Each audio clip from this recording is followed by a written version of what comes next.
right, sweet. Flatline MMA podcast episode number 44. Special guest today, our boy Zach, the fan favorite. We got a lot of fights to talk about today, boys. UFC Vegas 6 last weekend.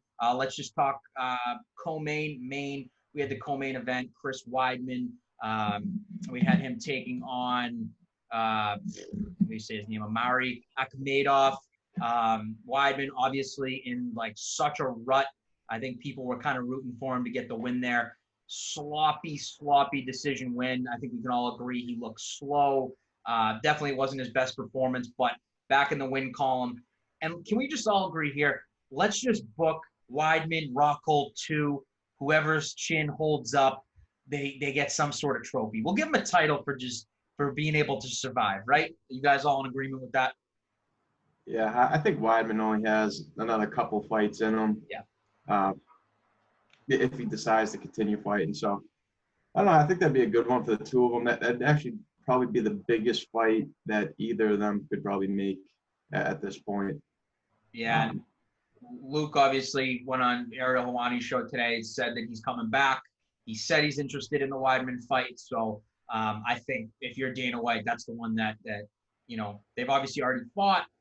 It was at the time when they were both at the top of the sport, and now they're kind of at the bottom tier of the sport. So it's kind of wild how just the years can go by in MMA. You can be on top of the world, and then you can kind of things come crumbling down for those two guys. But obviously, still top tier fighters. They kick both of. I think they kick all three of our asses. So we'll give them their props there.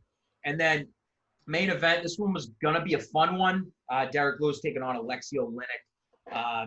Man, I feel like Lewis just always finds a way to just get it done in like just crazy fashion. Getting the second round KO, ground and pound of Oleinik. When Oleinik had a pretty dominating first round, he had Lewis in some trouble. He had him in a choke. What would you say? A minute and a half, 2 minute long? And then what do you think? He just gassed out because he looked good in that first round. Yeah, that was more of like a neck crank, wasn't it? Where he kind of had him in like side control and he was lifting his head up off the mat. Yeah. Yeah, I mean, yeah, he had him there for a really long time, and even I don't know if his arm was across the throat, so it could have been a choke as well. I'm not sure. But yeah, he pretty much dominated that first round. Yeah, and then he just comes out second round, flying knee per usual. I know me and Zach were just talking about this. He's always got to throw that one flying knee in every fight. If it hits or if he misses, it doesn't matter. But getting it done, huge right hand, knocks Oleinik down, and then in Derek Lewis fashion, ground and pound for the victory. Obviously, he had a classic post-fight interview. I think he said he had to shit. He didn't think he was on the mic. Just hilarious. Guy's electric. What's next for him? I know the heavyweight division, there's going to be a lot of clarity come Saturday with DC Stipe 3. I know we got Francis out there. We got Curtis Blades. I posted on the Instagram page. I figured let's do, Derek Lewis versus Curtis Blades. That winner fights Francis for the #1 contender, because who knows on Saturday what's going to happen. If DC wins, is he actually going to retire? Stipe could win. He could retire. I know he's had some eye issues, whatever, but what do you think is the best next fight to make for Derek Lewis right now? Yeah, probably the Blades fight, I would say. It seems like, have they already fought before? No. They haven't? Yeah, because I was going to say, like, I was looking through the heavyweight division. It seems like everybody's already fought each other at least once. Yeah. Like, there's only, like, a few fights that haven't happened before. So I think that would make sense to have them, too. Yeah. Zach, you in agreement? We should just do Blades is on a little bit of a streak, right? Yeah, he's doing, basically he lost to Ngannou, I think. Ngannou twice. So that's been the only person he couldn't get by, but Blades has looked pretty dominant in all of his performances. He's got that Khabib-esque style. So obviously that's definitely not where Derek Lewis wants to be. He wants to be standing, but I think we can see what will happen there. But obviously Black Beast kind of always just, mingling in the top 5 there. Obviously super exciting when he is in the octagon, minus that Francis Ngannou fight, which I think was just some big fluke, but obviously I would love to see that one run back one more time. But yeah, huge win for the Black Beast in a main event. So And then, boys, let's just get right into it. UFC 252, absolutely massive card. Let's just get a little bit right into the main card here because honestly, almost all of these fights are just huge, and I can't wait to watch this. Let's just start off with this light heavyweight rematch. We got Magomed Ankalaev taking on, I don't know, Aon Cutelaba. I don't know how to say it. But this is a rematch from back in February. I think everyone can remember the infamous stoppage, probably one of the worst stoppages in UFC history. Magomed was just teeing off on Cutelaba. I don't know whether he was actually rocked, but he was kind of playing around, faking, like acting like he was rocked. I don't know. The ref stopped it. It was like, I think, 39 seconds. So that was tough to see just because we knew it was going to be an exciting fight. I think there was a skirmish right before too when they were doing the announcements of the fighters. So I think this fight has fireworks written all over it. But what do you guys think about the rematch here? Do you think it's going to be different, or are we going to see Ankalaev get his hand raised again? Yeah, I think it's gonna be a good fight. I mean, just watched it right before this, the 38 seconds, there was a lot of action in that. So I think Cutelaba is gonna come out, with some vengeance for this one. Yeah, it's always fun when the two guys really don't like each other, and it's a rematch too, so they really hate each other. You always know that they're gonna fucking throw, so I'm excited for it. I thought he was a little rocked in the first one, but but he was still throwing, so it's definitely bad stoppage. But I'm excited. I think it's gonna be a barn burner. Yeah, I think you look at a guy like Ankalaev. I think he's got a lot of hype behind him. The guy's 14-1. He's on a 4-fight win streak right now. Right, he's definitely, if he can get a win over a durable guy like Cutelaba, I think that puts the light heavyweight division on notice. I think this is a division in the UFC. I think it needs a little bit of a spark. And I think Ankalaev can be that guy if he can get through this fight. I think we're going to see a quick finish here. I'm going to go Ankalaev first round TKO via ground and pound. But I also think it's going to be like an absolutely insane first 2 minutes, and I think he's going to get it done at the end of the first round here. So I think we can all agree it's going to be a great fight. Could be one of the fight of nights. We'll see. Next up, I don't have to get into this one too much. John Dodson, Merab. I don't even know how to say his last name. I'm not even going to attempt it. A lot of hype behind Merab. I think he's going to get this one done. John Dodson, I mean, he's fought everyone and their mother 2-3 times. We're always seeing his name. So, but I think this kid Merab's the real deal. His wrestling's ridiculous. Trays with Ray Longo, so I can't wait to hear Ray Longo in the corner just yelling out obscenities. So I'm pumped about that one. So that one should be a good fight too. But let's get right to a very, very exciting heavyweight bout. Junior Dos Santos taking on Jairzinho Rozenstruik. Boys, take this one away. What do you think about it? Yeah, I think I'm going to take Dos Santos in this one. I think he's just an all-around better fighter. Yeah. I think with the fight that we saw with Rozenstruik and Overeem, you saw him losing the majority of that fight and getting the knockout at the end. I don't think he's going to be able to do that same thing with Dos Santos. I think his boxing, it's pretty good. I think he's going to be able to stand with Rozenstruik, and I just think all around he's a better fighter. Yeah, I think it comes down to how much of a punch JDS can take now. He's kind of seeming a little bit more chinny, but he also, dude, his Achilles heel is just getting stuck on the fence. Yep. Stipe took advantage of it twice, and that's his thing. But I was looking at maybe it was his Twitter. He posted a picture. He's looking pretty ripped, dude. He's looking in real good shape. Yeah. Like in a long time. So I think if he can stay off the fence, he'll get the win. But it'll be a good fight. I don't know who to pick on this one, so I'm gonna go over you on that one, Dom. Yeah, I mean this one's interesting because you got JDS who's on a 2-fight skid, right? JDS, we've never really seen him on back-to-back losses in his entire career. So curious to see. I think he's probably motivated more than ever to get back. I'm not saying he's going to make a title run here, but he's obviously one of the best heavyweights of all time. We can't deny that, right?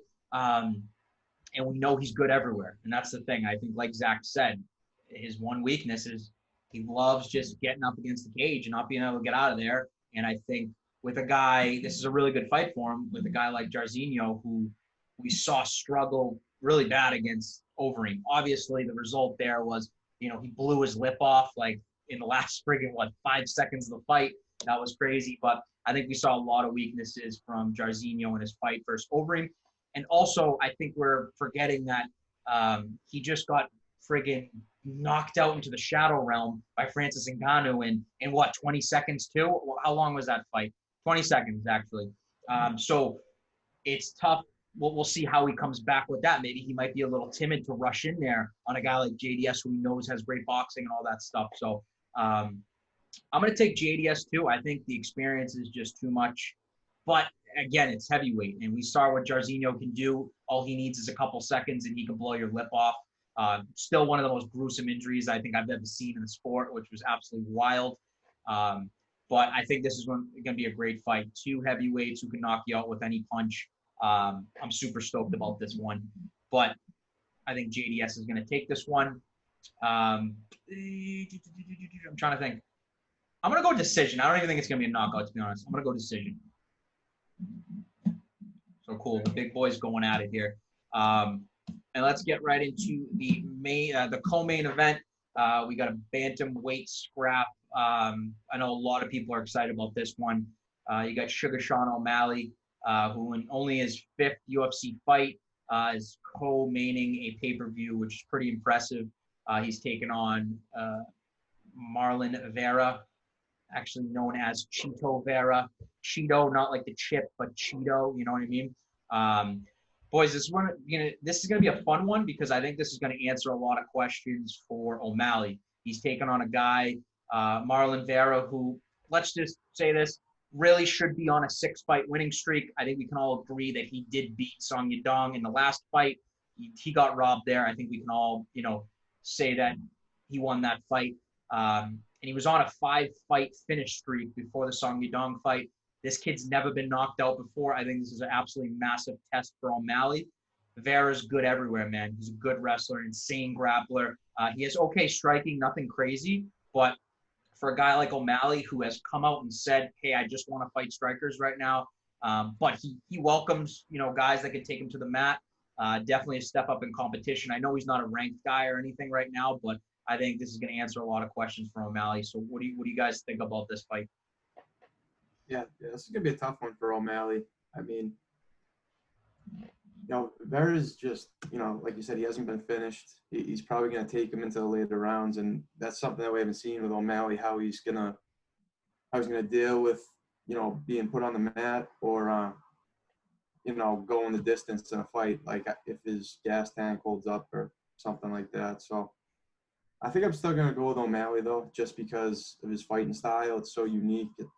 I think it's going to be a hard thing to train for. And it's hard to get reads on him, because he throws some wild stuff, and he throws it so fast and so accurate.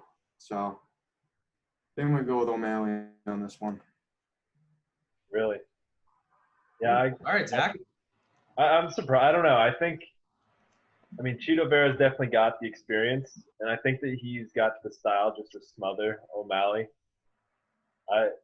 So I'm going to pick Vera by decision, but I mean, it'll be interesting if O'Malley can, pepper him coming in and keep him off his hips. I think there's a good chance that he'll win. But I would say it's either going to be O'Malley with some type of TKO or something, or Vera via decision. I think Vera's a bad stylistic matchup. I mean, Dom, you mentioned that O'Malley said he only wants to fight strikers. I think that Vera can mix it up good. So it's a tough matchup for O'Malley, but I feel like a lot of people at bantamweight have the same style as Vera. So if O'Malley can get past Vera, that's a good sign for him going towards the top 10 of the division. Yeah, it's a good point. You make a good point there. It's like, if you take a look at the top 15, they're really all, really all similar. I think other than like, you look at like a Cody Garbrandt and like a Peter Yan, who were, I'd say strictly boxing, right? most of these guys are wrestlers. Most of these guys are good on, on the ground. So I think definitely a good test for him. And I think everyone's aboard the O'Malley hype train. I definitely drink the Kool-Aid. I think this kid's going to be a star. I think he's got to get past this test, though. You know what I mean? If he can prove that he can get taken down and he can get right back up, I think a lot of bantamweights are going to be in for a long night with him. What do you guys think about him being in a co-main spot this early in his career? I know it was definitely marketing, but do you think think he deserves to be, kind of this high on a fight card right now? I know he's typically been opening up the pay-per-view cards, but obviously being in a co-main spot, there's definitely a lot more eyes on him now. What do you guys think about the decision by the UFC to put him in the co-main slot? I mean, he's doing all the right things. I mean, he's finishing fights and he's doing it pretty impressively. So I think even though it's pretty quick, I think he's earned his way to this spot right here. Yeah. And two, I mean, he's calling out big names. I think this kid's got big aspirations. I think his mind is so set on this Cody fight next. I mean, if he wins this impressively, I wouldn't put it past the UFC to throw him like a top 5. I really think he could skip the line and fight someone like Cody next. Obviously, Cody, fighting for the flyweight title. I think when was that? October, November, whenever that was. But so obviously that needs to be cleared up. But O'Malley's already fought. This will be his 3rd fight in 2020. I just saw his interview today saying he wants to make light work of this, another knockout in the 1st round, and then he wants to fight in October. So, I mean, he's going to get someone big if he can get by Cheeto here. Obviously, the bantamweight division is one of the most stacked divisions in the UFC. So I think sky's the limit for this kid. And, I'm going to go O'Malley. I'm going to go 1st round TKO. I think he's going to do something crazy. He already said it. He wants another viral knockout. I think he's going to do something off the cage or do something crazy. He said he's got something waiting for the whole world to see. So, and this is a kid who's been calling a shot since day one. He's got that McGregor path, and I think he's going to get past Cheeto. I think it's going to be something no one expects, to be completely honest. So that's going to be a fun one. I think a lot of people are either going to be stoked or there's going to be a lot of disappointed fans out there, because I know him and his 1.1 million Instagram followers love him. So we'll see what happens there. And then let's just get to the main event, boys. Whew, I got goosebumps just talking about it. We got the trilogy, Stipe Miocic taking on Daniel Cormier. Like I said, the trilogy. DC got the first one, 1st round knockout. Stipe got the 2nd one, 4th round TKO. This right here, first question for you guys. Does this determine who the greatest heavyweight of all time is? Like they're kind of advertising it. Yeah, I don't know, because DC hasn't been a heavyweight in the UFC for too long. I mean, he's fought in other organizations. He was undefeated over there, but I don't know. There's so many good heavyweights that I don't know. I think that's a different discussion. I don't think this fight determines that. I think there's other fighters that are in that discussion as well besides these two. Yeah, I agree with you, Kev. I think that you look at who Stipe's fought and beat in the heavyweight division, in just the number of fights, not even title defenses, just fights he's had at heavyweight in the UFC. I'm saying compared to DC, and it's not. I don't see how you could compare their heavyweight resume to each other. I mean, DC's fought Stipe and he's fought Frank Mir, and I think he defended against Derek Lewis at heavyweight, right? I think Stipe's resume is a lot more deep than Cormier's at heavyweight, but either way, I'm excited for the fight. But I don't know. It's funny to me that they're trying to say it's for the great whoever wins this is the best heavyweight of all time. Yeah, I just look at it too. I look at DC's resume just like overall in his career, right? The things he did in Strikeforce, the things he's done at light heavyweight. Obviously, he's going to go down as one of the greatest fighters of all time. And I think heavyweight, obviously, if he takes out Stipe, he already did it once to become double champ. If he does it again, I just think he has a really good argument against it, because you got to think Stipe only had to defend the belt 3 times to be the leader in title defenses. So think about that. That means that DC defended once, right? And then he beat Stipe, or he beat Stipe, then defended it, right? Lost the belt. And then if he beats him again, you know what I mean? Like, think about that. That's beating the greatest of all time twice. And he has defense. And then I think we can all agree if he wins on Saturday, I don't think he's done. I think Dana's going to throw a ton of money at him to fight John Jones at heavyweight. That's my thing. But let's just get right into the fight. What do you guys think about this one? Because I'm like more than excited. Like, I can't even. I've been waiting for this for a year now. So let's get right in. What do you think about it? Yeah, I mean it's 1-1 right now. So, but I think looking at the past 2 fights, DC pretty much controlled the 2 of them until those body shots started to land. I think he lost the 3rd round in the 2nd fight as well.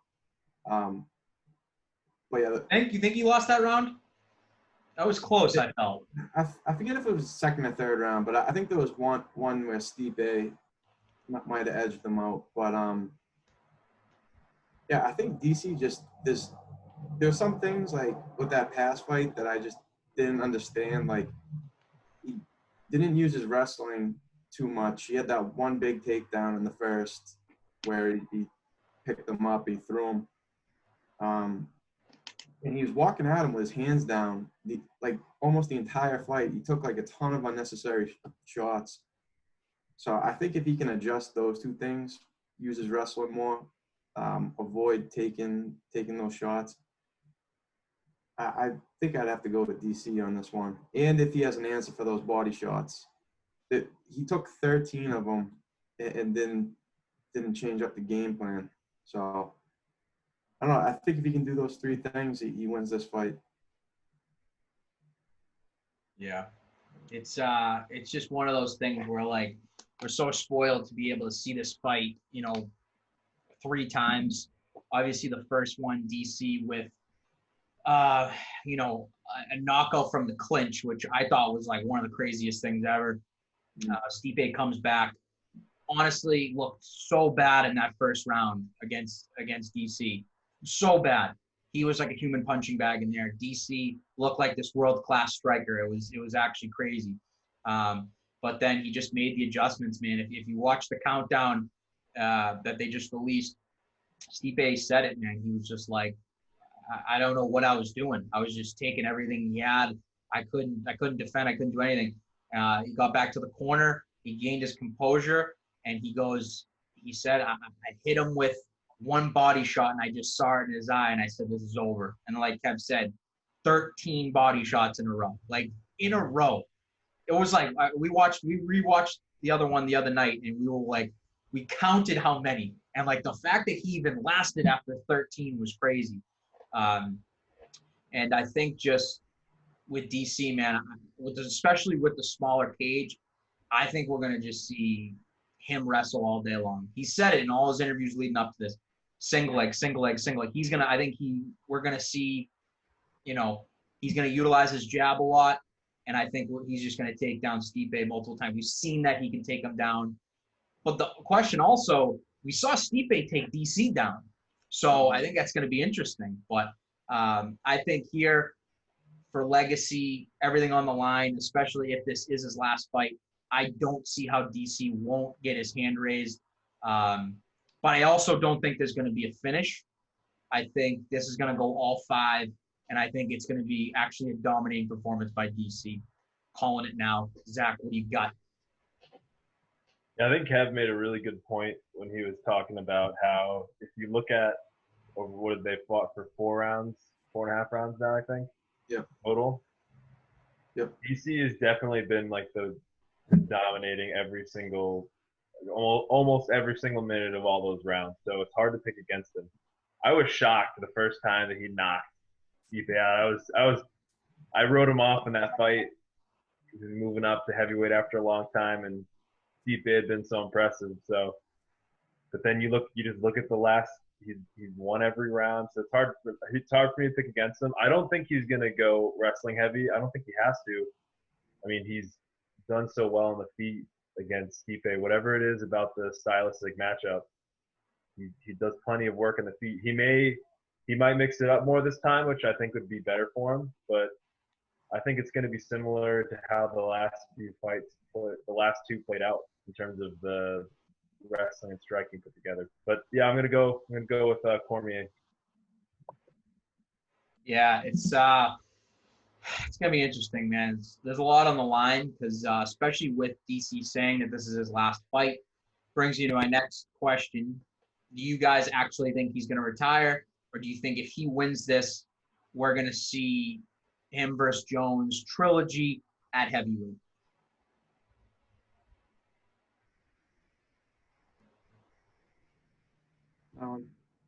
I would think he's done. I think it's too big of a risk right now for him. You know, he's like 40 years old. You know, he's had both belts, light heavyweight, heavyweight. He's done a ton in the sport. You know, it would be nice for him to end on a victory over Jones, but I don't think it's necessary for him to do that. To kind of I don't know, solidify his career. What was that? Do you think he can beat Jones? I don't know. I don't think so. I don't think them fighting at heavyweight's a big advantage for DC. I think it just evens the playing field. They're both gonna, you know, be heavier. Yeah, it's the same stylistic matchup as the last two, and it just didn't work out well for DC. You know. Yeah. So I don't think it's a huge advantage for DC. Maybe he'll hit harder, but you know, we don't really ever see Jones get rocked. Only a few times in his whole career. So yeah, I don't know. I don't think it would make sense for him to try to go for the third. Because imagine that you're 40-something years old. You already have 2 losses against your biggest enemy in the sport, and then you do it a third time, and then you lose again, and then like that's how you finish your whole career. Yeah. 0-3 against like the person you hate the most. Yeah, it's a huge risk. It is. I just don't see a scenario where Dana's not going to throw a shit ton of money at DC and say, listen, you're the heavyweight champ now. If you beat John Jones, it's going to cement yourself as like one of the greatest of all time. Probably, yeah, I think if he beats Jones, he can cement himself as like probably the greatest of all. Think about that. He comes back, wins 2 belts, wins the heavyweight belt again. So he's a 2-time champion, 2-time light heavyweight champion, and then he avenges his loss against Jones. And he probably could make cake off the fight. I don't know, man. Even Javier Mendez said it. He said DC loves money. But you're right, Kev. I imagine that living your whole life knowing that was your final loss and you lost your heavyweight belt against Jones. I don't know. It's a tough one. Do you think if Stipe wins, Jones is the next fight for him? Do you think Jones will come up and fight Stipe? Dude, I think they're gonna do before they bring Jones up. I think if Stipe wins, they're gonna try and throw Ngannou in there again. And they want Ngannou to be the heavyweight champion so bad. They're gonna throw him in there for another fight with Stipe. Yeah, I think so too. And I think the Ngannou, versus freaking Jones fight, I think that would probably be bigger business-wise. You know, pay-per-view buys, bigger than the Stipe Jones fight. I think the Stipe Jones fight would be a lot funner to watch, but I just with Ngannou's knockout power, his size, just everything. I don't know. I think that'd be a real fun fight to watch as well. But who knows? Yeah, that would be a crazy fight. Yeah, a lot of questions can be answered Saturday. I mean, we all know the first 2 fights were unpredictable, so I'm just excited to see this for a third time. Obviously, it's going to be sad if DC gets it, walks away from the sport.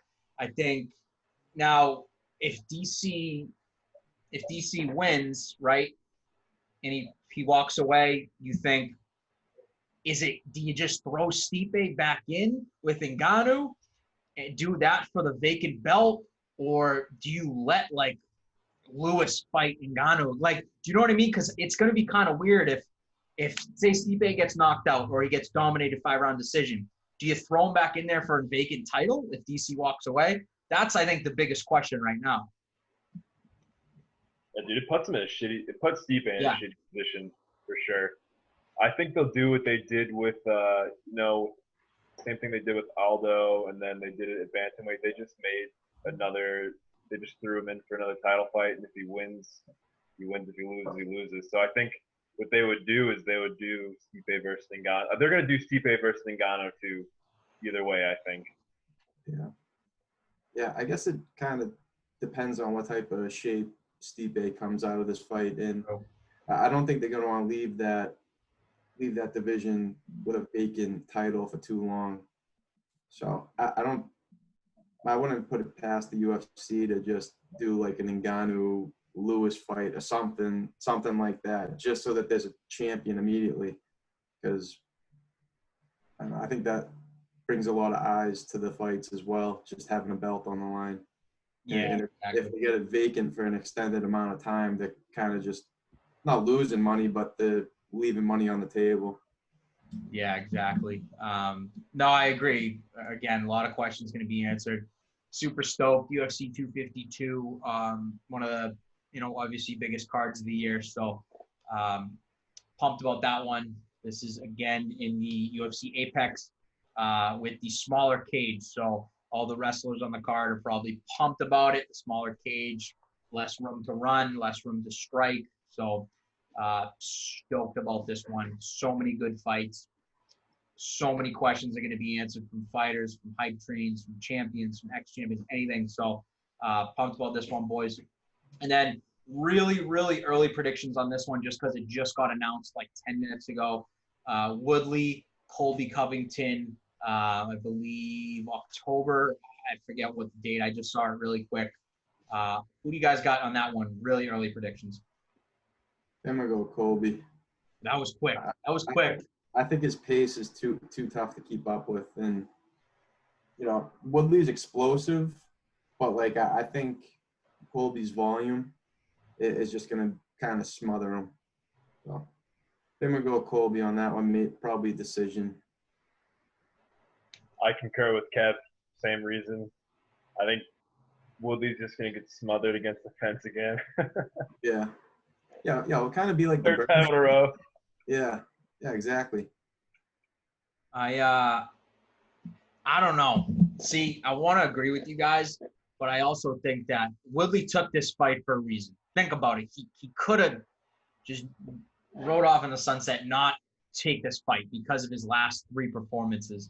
And I don't know. I think we're going to see something different. I think we're going to see a pissed off T Wood at, they're starting to do like the press conference and stuff. And I think Colby's just going to like try to talk all this shit. And I think it's just going to piss him off. And I'm not saying I'm going to see vintage, Tyron Woodley, but I don't know. I'm just picturing like Woodley knocking out Colby and the whole MMA world going nuts. Like it's what everyone has wanted for so long. And all the shit that Colby's talked about, like, working Tyron in camp, and like as a sparring partner, he would ragdoll, like all this stuff. All those questions are going to be answered with that. And I just think, I don't know. I would love to see Tyron get back in his winning ways and knock out Colby. Can you imagine that? After this whole feud, this was at one point, this was going to be one of the biggest fights in the UFC. And obviously Woodley lost a little luster, but Colby was obviously willing to take this fight. This is a fight night fight too. So like, this is going to be a free fight. I think it's going to be going. I'm going to go Woodley. Second round knockout. Early prediction. So that one's going to be a good one. The press conferences leading up to that one are going to be crazy because, I don't care if it's through Zoom. Tyron might come through the computer and try to grab Colby. It's going to be wild. But what do you got, boys? Anything else? No. Other than Mike Chandler this past week. Yes. He finished out his Bellator contract on a win.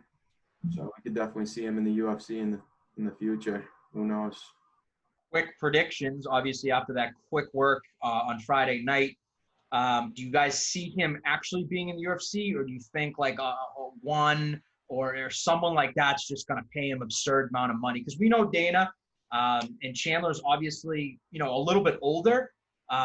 You know what I mean? Do you guys think that the UFC is actually going to take the chance on him, or do you think like he's going to go to one championship or something like that? I think Bellator is probably going to give him a crazy offer. Yeah. He's like one of the biggest stars in their organization. It's going to be a pretty big hit if they lose him. Yeah. But then again, I would love to see him fight in the UFC. I think that's something that's kind of attractive to him too, just because of the level of competition. Yeah. It's something he's kind of talked about in interviews because he really wants to test himself. But I don't know. But then again, it's just going to come down to money. He has to do what's best for him. UFC, a lot of the UFC fighters right now, they're pretty unhappy with how they're getting paid. So I can't picture the UFC giving him a better offer than Bellator. But see, that's my reasoning towards it, is that I don't think Coker wants to give up his golden boy to Dana White. You know what I mean? I just think Coker wants him to get back to being champion. So yeah, I actually kind of agree with you. I think he'll be back with Bellator. I think he's going to be their highest paid star by far. But I think he's going to stay with them. And you can kind of hear it in his voice too when he called out Scott Coker. He said, "Your move." You know what I mean? It's not like he was like looked in the camera and said, UFC, Dana White, like I'm coming. It was like, Scott Coker, it's up to you right now because pay me or I'm leaving. So I don't know, Zach, what do you think? You think he's sticking with Bellator? You think he's coming to UFC or going to one? What do you think? I think he's going to stick with Bellator. I think that every time, this has happened a couple times where he's like, oh, I might go to the UFC. That is true. Bellator pay me more money. So I think it's like a negotiation thing for him at this point because he's older in terms of his fight career. I think he's just going to stay with Bellator and just use this to leverage some more money. But yeah. I also don't think that he wants like USADA. I think a lot of people don't want USADA. Not saying that they're using PEDs, but that's one of the biggest complaints people have is USADA and the sponsorships. I don't think he wants either of those things. So yeah, I think he might be the most tested athlete in the UFC if he does come in because he's absolutely shredded. His workouts are ridiculous. Love seeing those on Instagram. He's a beast, dude. It sucks that I don't think we're gonna see him in the UFC, but I hope we do because there's some exciting matchups.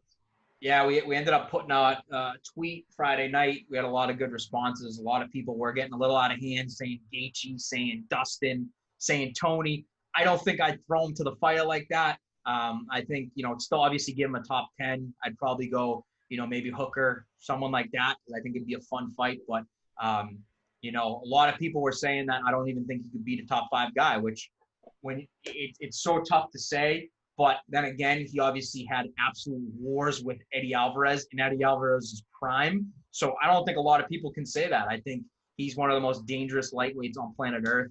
And I think he put up a good fight with basically everyone in the top 10. I think even including the champion, Habib. So, all right, boys. A lot to talk about tonight. Pumped for the fights this weekend. Go buy them. ESPN Plus, pay-per-view, UFC 252. Go support. Until next time, boys. Flatline MMA. Peace.